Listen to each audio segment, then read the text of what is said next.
और सबसे पहले आपको बताएंगे स्टॉक टॉक में हम किन चीजों पर रखेंगे नजर। नतीजों के बाद टेक महिंद्रा में आपकी क्या रणनीति होनी चाहिए, यह रहेगा रेडार पर। इसके अलावा टाटा मोटर्स की बिक्री में 10% की बढ़त देखने को मिली है। कल शेयर में कितना असर देखने को मिलेगा और साथ ही क्रेडिट पॉलिसी से पहले कैसी रहेगी बाजार की चाल, आपकी क्या रणनीति होनी चाहिए बैंकिंग काउंटर्स में। यही नहीं, निफ्टी में कल की रणनीति क्या हो और एक्सपर्ट की क्या है वैल्यू पिक, ये सब हम आपके सामने हाजिर करेंगे स्टॉक टॉक में आज।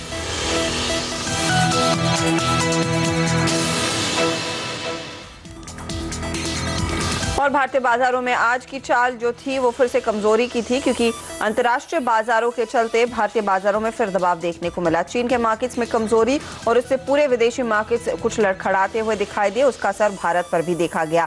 निफ्टी 7600 पर टिकने में नाकाम हुआ।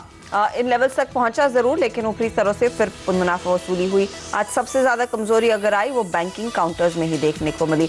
आखिर में हमने देखा है एक नेगेटिव जोन में जाकर बाजार टिकता हुआ। बैंक निफ्टी आपके सामने करीब 207 अंकों की गिरावट पर जाकर टिका है। वहीं निफ्टी और सेंसेक्स में भी आज कमजोरी ही देखने को मिली। तो वो कौन से स्टॉक्स थे, कौन से शेयर थे जिनकी बदौलत गिरावट देखने को मिली, किन्होंने सहारा दिया, ये भी आपको बताते हैं। सीमेंट कंपनियां, यहाँ पर कुछ मजबूती थी। ग्रासिम, एसीसी, अंबुजा में कुछ खरीदारी बनती हुई दिखाई दी, लेकिन कैपिटल गुड्स में अच्छी खासी तेजी इस बात पर आई कि एलएनटी के तिमाही नतीजे काफी समय बाद अच्छे रहे। स्टॉक एक समय में 3% भागा, अंत में लगभग 2% की बढ़त देखने को मिली। बीएचईएल, एबीबी के लिए एक बेहतर सत्र। टेलीकॉम कंपनियों में भी हमने देखा आइडिया और भारती एयरटेल में तेजी रही। ऑटो कंपनियों के आंकड़े आप देखिए, आइशो मोटर्स में इजाफा देखने को मिला, लेकिन ये सिर्फ रॉयल एनफील्ड की सेल्स के नंबर्स है।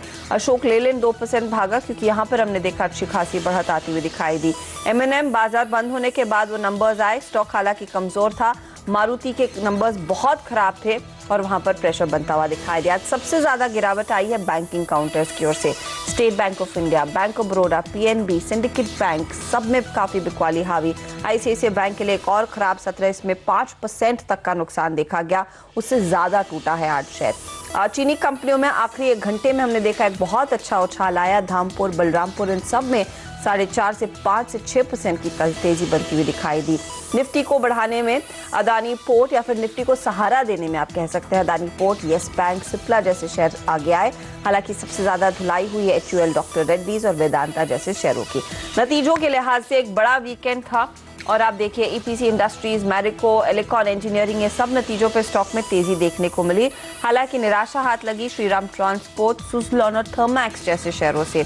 आज नतीजों के बाद अदानी एंटरप्राइजेस में कुछ तेजी आई। अजंता फार्मा 2% ऊपर था। सेंचुरी टेक्सटाइल का परफॉर्मेंस अच्छा, लेकिन ऊपरी लेवल्स पर मुनाफा वसूली देखने को मिली।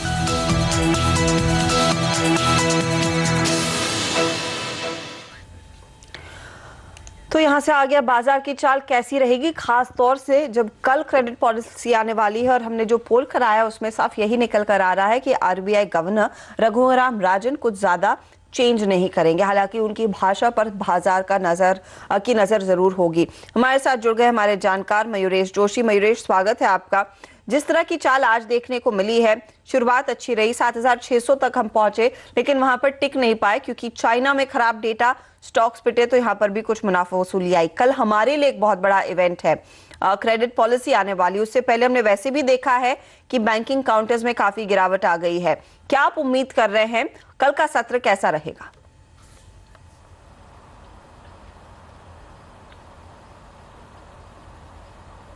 मयूरेश, क्या आपको मेरी आवाज सुनाई दे रही है?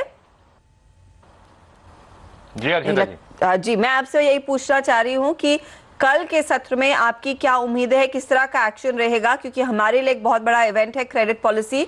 हालांकि सभी लोग कह रहे हैं कि कोई सरप्राइज नहीं आएगा, गवर्नर साहब कोई रेट कट, कोई बदलाव नहीं करने वाले हैं। नहीं, एब्सोल्युटली आई थिंक मेरे ख्याल से भी आई थिंक रेट पे मूवमेंट कल होनी थोड़ी मुश्किल लग रही है। बट क्लियरली आई थिंक ओएमओज जो आरबीआई कर रही है, I think they will continue doing that. But policy stance काफ़ी अकोमोडेटिव रह सकता है और बिल्कुल राजन साहब की आई थिंक निगाहें रहेंगी कि फाइनेंस मिनिस्टर बजट में और फिजिकल कंसोलिडेशन पाथ पे क्या स्टेटमेंट्स देते हैं। तो मुझे लगता है आई थिंक कल के क्षेत्र में I think the rate hike और the rate cut is not expected to come through. But largely मुझे लगता है आउटसाइड साइड द पॉलिसी हो सकती है. So after the budget probably you can expect a 25 Bips cut coming through. ऐसी स्थिति में क्या निफ्टी पर रणनीति होनी चाहिए, ये आपको बता देते हैं. हमने कई सारे जानकारों से बात की है और जो टेक्निकल्स कह रहे हैं वो यही है. रजत बोस की राय सबसे पहले आपके लिए हाजिर करते हैं, जहां पर उनका कहना है कि निफ्टी में आप बेचे, 75-85 के आसपास बिकवाली करें. टारगेट 75-33 का वो दे रहे हैं और ये 75-33 टू 75-20 के बीच का टारगेट है. स्टॉप लॉस इस ट्रेड में 2620 पर लगेगा. वहीं समित चौहान की राय, जो भी एंजल ब्रोकिंग के ही हैं, उनका मानना है कि आप तेजी में रहे. 7680 की टारगेट के लिए 7480 पर स्टॉप लॉस लगाइए. नीरव अखारिया कह रहे हैं 7470 तक बाजार फिसल सकता है और स्टॉप लॉस रहेगा 7605 पर. आपने कहा आप भी एक्सपेक्ट कर रहे हैं कि ज्यादा एक्शन नहीं आएगा, लेकिन जिस तरह से बैंक्स में वैसे भी मुनाफा वसूली आ गई है, क्या ये एक और कमजोर कड़ी रह सकते हैं कल के सत्र में? नहीं, बिल्कुल रह सकती है अर्शद जी. और जैसे एसेट क्लीनिंग हो रही है स्पेसिफिकली कॉर्पोरेट साइड पे जिस बैंक्स की एक्सपोजर है, आपने क्लियर कर देखा एक्सिस के नतीजे हो, आईसीआईसीआई को हो. हालांकि येस बैंक के नतीजों ने काफ़ी सरप्राइज किया था, बट मुझे लगता है I think the stress on the balance sheet जैसे आरबीआई की डायरेक्टिव भी है, अगला क्वार्टर भी सॉफ्ट रह सकता है. आईसीआईसीआई के मैनेजमेंट ने भी ये साफ तरीके से दर्शाया है.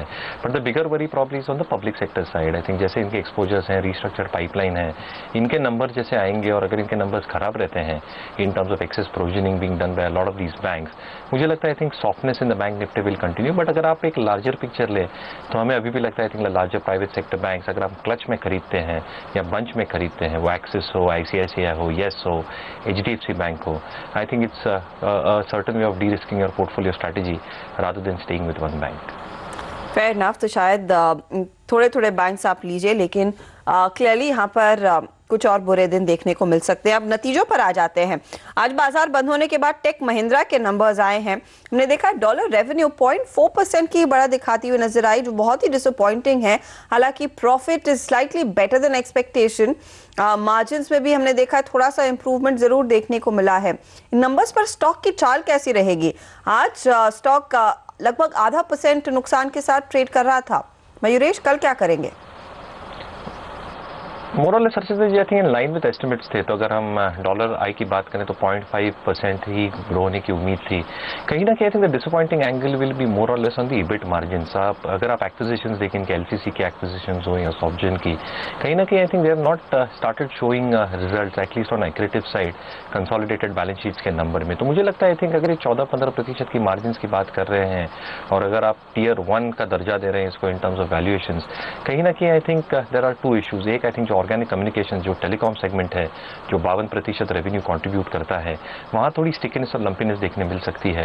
And because of these acquisitions probably I think you are going to see EBIT margins probably stay in this range. तो मुझे लगता है आई थिंक स्टॉक शायद वीक ही खुले कल. I am expecting a 1-2% correction to say the least on the stock tomorrow. चलिए, 1 से 2% तक की गिरावट बनती हुई दिखाई दे सकती है कल स्टॉक में. आज 0.5% का नुकसान दिखा रहा था. कुछ और शेयर जिनमें कल एक्शन देखने को मिलेगा, उनमें देखिए ऑटो कंपनियों के नतीजे नंबर्स जो आए हैं. हीरो मोटोकॉर्प, जहां पर हमने देखा है सेल्स जो है वो करीब 5.63 लाख यूनिट्स हुई हैं इस पर्टिकुलर तिमाही में. साथ ही टीवीएस मोटर, जहां पर टोटल सेल्स में हमने देखा है करीब 12% का इजाफा बनता हुआ दिखाई दे. एक्सपोर्ट्स स्पेशली टीवीएस के लिए एक अच्छा नंबर रहे हैं, 40% तक की बढ़त. इन दोनों ऑटो कंपनियों पर क्या एक्शन रहेगा, क्या रणनीति होनी चाहिए?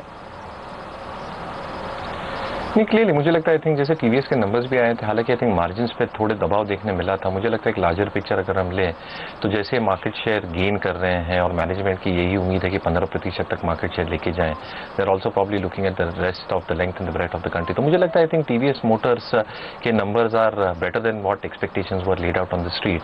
इनकी जो टाइप है बीएमडब्ल्यू के साथ, ये क्या आई थिंक रिजल्ट लाएंगे in the next 4 to 6 quarters. I think ये भी एक इंटरेस्टिंग एस्पेक्ट होगा. और जनरली आई थिंक अगर हम देखें तो आई थिंक इनकी जो मॉडल्स हैं I think they are very well accepted. Jupiter हो, स्टार सिटी हो, तो मुझे लगता है I think TVS Motors is something that I am extremely bullish upon medium to long term perspective के हिसाब से. आई थिंक हीरो की आई थिंक जैसे कॉस्ट ऑप्टिमाइजेशन चल रही है और जैसे नतीजे आ रहे हैं, मुझे लगता है आई थिंक थोड़े मार्जिन पे दबाव रह सकता है. और मैनेजमेंट ने ये भी दर्शाया है कि आई थिंक इनकी margin pressure additional ad spends की वजह से भी हो सकती है because they are entering into new geographies. तो मुझे लगता है आई थिंक एक अक्यूमुलेटिव रेटिंग हीरो मोटोकॉर्प पे आई थिंक बिल्कुल जारी रह सकती है. The stock declines long term investors देख सकते हैं, बट एक strong bullish call I think TVS Motors में हमारा अभी भी आई थिंक बरकरार है। ओके, साथ ही टाटा मोटर्स पर भी मैं आपकी राय लेना चाहूंगी, क्योंकि ये भी आंकड़े आए हैं बाजार बंद होने के बाद और कल सुबह में एक्शन देखने को जरूर मिलेगा, जहां पर हमने देखा है मीडियम और हैवी कमर्शियल व्हीकल्स में अच्छी ग्रोथ देखने को मिली है 40% की, लगभग 30% की। वहीं हम देख रहे हैं पैसेंजर कार्स में गिरावट रही है, करीब 18% का दबाव देखने को मिला है। M&M में भी हमने देखा है पैसेंजर व्हीकल्स में कुछ इजाफा, ट्रैक्टर सेल्स थोड़े से स्लगिश रहे, वो एक्सपेक्टेड था मॉनसून के चलते या फिर ओवरऑल रूरल इकोनॉमी को देखकर। इन दोनों में कौन सा एक बेटर ट्रेड रहेगा कल के सत्र में, किसके साथ आप जाना बेहतर समझेंगे? एब्सोल्यूट नंबर्स के हिसाब से देखें हर्षदा जी, तो मुझे लगता है आई थिंक M&M के जो नंबर्स पोस्ट हुए हैं I think it is a little better than expected. जैसे आपने राइटफुली कहा, जो फार्म इक्विपमेंट डिवीजन है जो ट्रैक्टर्स को केटर करता है, कहीं ना कहीं आई थिंक दबाव दिख रहा है, लेकिन I think it is more और लेस एक्सपेक्टेड, क्योंकि जैसे 2 सीजन्स बारिश के खराब रहे हैं, MSP प्राइसेस इतनी बड़ी नहीं है, तो कहीं ना कहीं आई थिंक डिमांड पे एक प्रेशर दिख रहा है, स्पेसिफिकली ट्रैक्टर सेल्स की अगर हम बात करें। इन generally I think UV and PV cells have held on pretty well. इनके जो नए प्लेटफॉर्म्स आए हैं KUV 100, TUV 300 I think very well accepted into the markets. Tata Motors के भी I think MHCV sales are not bad, but कहीं ना कहीं आई थिंक इनके जो प्लेटफॉर्म्स ऑन द कमर्शियल और पैसेंजर व्हीकल साइड है, आई थिंक उसमें थोड़ा एक ट्रैक्शन देखने के लिए एक फिगर्स देखने बहुत जरूरी होंगे। But I think Tata Motors is more और लेस JLR स्टोरी, तो मुझे लगता है आई थिंक M&M एक अच्छी मूव दिखा सकता है कल के मार्केट। ओके, तो M&M में तेजी रहेगी, उसके लिए तैयार रहिएगा। वक्त हो रहा है एक छोटे से ब्रेक का। ब्रेक में जाते जाते देख लेते हैं बाजार के जानकार इस तरह के मौके पर क्या सलाह दे रहे हैं, खरीदारी करें या फिर कुछ संयम बरते। जब लौटेंगे आपको बताएंगे मयूरेश की वैल्यू पिक और साथ ही कुछ और स्टॉक्स रहेंगे रेडार पर, जिस पर आपके लिए सलाह भी लेकर आएंगे इस ब्रेक के बाद। मेरा उम्मीद होगा अभी कुछ दिन के लिए मार्केट 7300 और 7700 के बीच में घूम सकता है। मैं 7700, 7750 के ऊपर कोई उम्मीद नहीं रख रहा हूँ। करंट नियर टर्म रैली के लिए उतना तक पहुँच गया ये भी बहुत है, अगर पहुँच जाता है तो नहीं पहुँचने का भी संभावना है। और मेरे ख्याल से मार्केट यहाँ पे ग्राइंड कर सकता है कुछ दिन, क्योंकि लार्ज कैप कंपनीज के नतीजे उतने अच्छे नहीं हैं। बहुत सारे डाउनग्रेड्स आ चुके हैं पिछले हफ्ते, खास करके निफ्टी कंपनीज में। और ये जो पिछले हफ्ते का रैली आपने देखा है, मुझे लगता है कि इसको एक ट्रेडिंग बाउंस को मान के ही चलना चाहिए।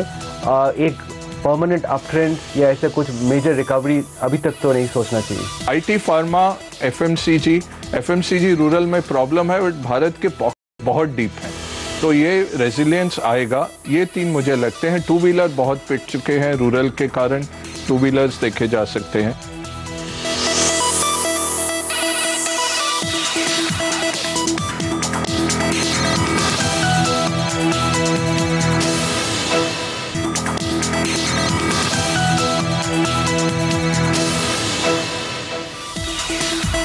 आप देख रहे हैं स्टॉक टॉक CNBC आवाज पर और हमारे साथ हैं आज मयूरेश जोशी।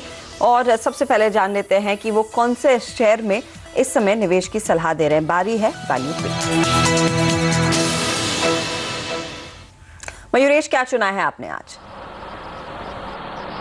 हर्षा जी, जो स्टॉक मैंने चुना है वो है रानी ब्रेक लाइनिंग्स। अगर हम कंपनी की बात करें तो बहुत ऑब्वियस है कि ब्रेक लाइनिंग्स डिस्क पैड्स के धंधे में है और ऑटो एंसिलरी कंपनी है जिसका एक मार्केट शेयर काफ़ी तगड़ा है both OEM and replacement market में।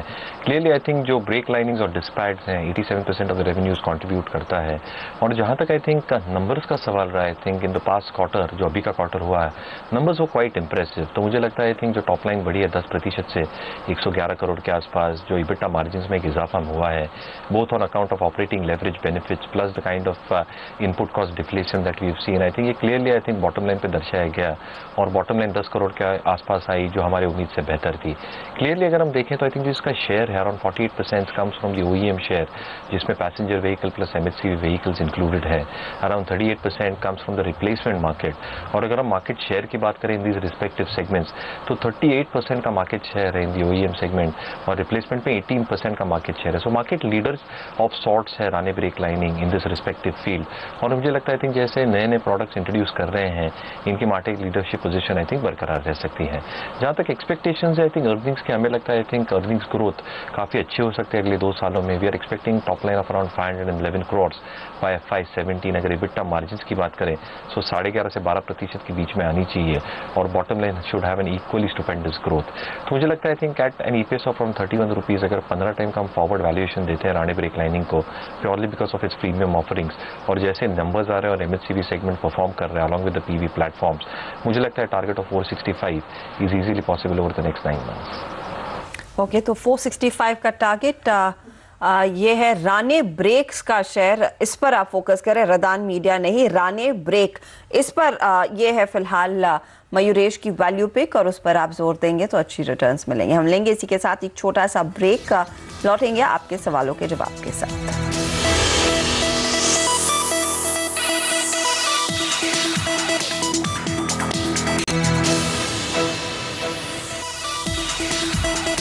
आप देख रहे हैं स्टॉक टॉक CNBC आवाज पर, और अब सवालों के जवाब ले लेते हैं। अश्विनी कुमार का पहला सवाल है और इन्होंने भटिंडा से हमें सवाल भेजा है। DHFL के 5000 शेयर 210 के भाव पर, मयूरेश क्या सलाह होगी? नहीं, क्लियरली अगर एक लॉन्ग टर्म विजन है तो मुझे लगता है I think the company can do really well over the next 2 to 3 years. जैसे रेट कट्स आएंगे, एक्सपेक्टेशंस है ओवर द नेक्स्ट 1 ईयर, मुझे लगता है I think cost of boring अच्छी तरह से कम हो सकती है कंपनी की, जिसकी वजह से यील्ड्स और स्प्रेड्स काफ़ी अच्छी तरीके कंपनी को आई थिंक गेन हो सकते हैं। और again I think the advances growth can be quite stupendous over the next 2 to 3 years. तो मुझे लगता है आई थिंक अगर 2 से 3 का नजरिया हो तो बिल्कुल होल्ड करना चाहिए। अगला सवाल है प्रज्ञा प्रसाद का, स्टेट बैंक ऑफ इंडिया, इन्होंने 300 शेयर लिए 270 के भाव पर, लगभग 97 रुपए गंवा रही हैं, तो चिंता है, क्या सलाह होगी? नहीं, clearly Arshita ji I think कल नतीजे हैं कल, तो मुझे लगता है आई थिंक जैसे स्लिपेजेस की हम बात कर रहे थे और cleaning up of balance sheets, there is every possibility कि अगले 1 से 2 क्वार्टर में I think balance sheets cleaning में आई थिंक प्रोविजनिंग ज़्यादा हो, GNPA ज़्यादा हो। अनफॉर्चुनेटली इन्होंने I think she is taken it right at the top जब SBI कोर्ट हो रहा था। तो मुझे लगता है आई थिंक कल नतीजों की राह देखें, अगर नतीजे थोड़े डिसअपॉइंटिंग रहते हैं तो प्रॉब्ली शेयर करेक्ट हो सकता है, but then she can average it out and then hold out for 2 years, क्योंकि with in the PSU space मुझे लगता है State Bank is very comfortably placed. लेकिन आपको पेशेंस रखना पड़ेगा क्योंकि शॉर्ट टर्म में I think the stock will go through some amount of pain. शुक्रिया मयूरेश, कोई डिस्क्लोजर? हर्षदा जी, जो भी स्टॉक्स की हमने चर्चा की, मेरी पर्सनल होल्डिंग तो है नहीं, लेकिन ये सारे स्टॉक्स हमने हमारे क्लाइंट्स के साथ डिस्कस किए हों। Clients may have holdings in the stocks and we may have holdings on behalf of our clients in our PMS schemes. बहुत बहुत धन्यवाद हमारे लिए समय निकालने के लिए। इसी के साथ स्टॉक टॉक में आज इतना ही। नमस्कार।